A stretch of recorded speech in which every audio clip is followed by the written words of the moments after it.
সেখানে এই অটল জলধারা মানুষ এগুলো বলবেন।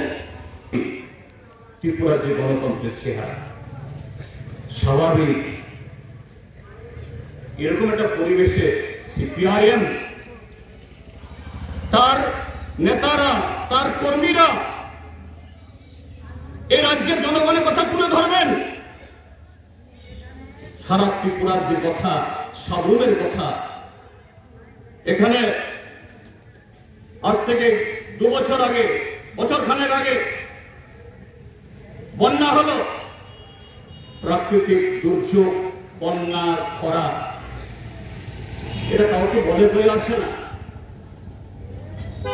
বন্যায় ক্ষতিগ্রস্ত হয় মানুষ, সম্পদ, রাষ্ট্রের দায়িত্ব, সরকারের দায়িত্ব। এই ক্ষতিগ্রস্ত পরিকাঠামো মেরামত করবে। আজকে 2 বছর হয়ে যাচ্ছে, আপনাদের ফিনের উপরে বাঁধ, মনুর উপরে বাঁধ মেরামত হয়েছে। এই ছোট ফিল বরখালাতে কৃষকদের জন্য যতগুলো এখানে লিফট ইরিগেশন ছিল, ডিপ টিউবওয়েল ছিল, যেগুলো বন্যায় ডুবে সর্বনাশ হয়ে গেছিল, যে সেচের কাঠামোর দ্বারা এখানকার কৃষকরা 1 ফসলি জায়গাতে 3 ফসলি করতেন। এই সুযোগ তারা পাচ্ছেন কি পূরণ করে? এ রাজ্যের মন্ত্রীরা বলছেন এই ত্রিপুরা রাজ্যকে অন্য জায়গায় নিয়ে গেছে। তারাই বলছেন, কারণ কাগজপত্র তাদের কাছে প্রথম আসে, তারাই ভালো জানে। এক মন্ত্রী বলছেন 22,500 কোটি টাকা শুধু রাস্তা মেরামত করার জন্য এনেছেন। ত্রিপুরা জেলা কি 15 বছর ধরে সেই রাস্তাগুলো, কি ন্যাশনাল হাইওয়ে, কি স্টেট হাইওয়ে, কি জেনারেল এলাকায়, কি এডিসি এলাকায় 15 বছর সেখানে আর একটি নয়া পয়সা খরচ করতে হবে না। আজকে ত্রিপুরা রাস্তার অবস্থা কি? গ্রামের রাস্তার অবস্থা কি? জাতীয় সড়কের অবস্থা কি?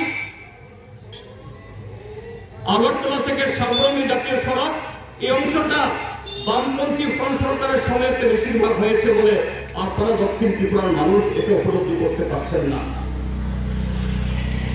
আমি আপনাদেরকে বলবো, আপনাদের পরিবারের কোন সদস্য যদি ধলাই জেলাতে, ঊনকোটি জেলাতে, উত্তর ত্রিপুরা জেলাতে কর্মক্ষেত্রে বা কোনো কাজের জন্য সেখানে গিয়ে থাকেন, সাম্প্রতিককালে একটু জিজ্ঞেস করে দেখুন চেহারা কি।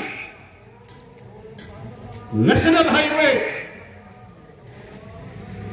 আমাদের দেশের মাননীয় প্রধানমন্ত্রী নরেন্দ্র মোদী সাহেব बड़ाई करे बोलें, हिंदुस्तान में हम रास्ता बनाने में उपग्रह से हम इसको टेस्ट करता है,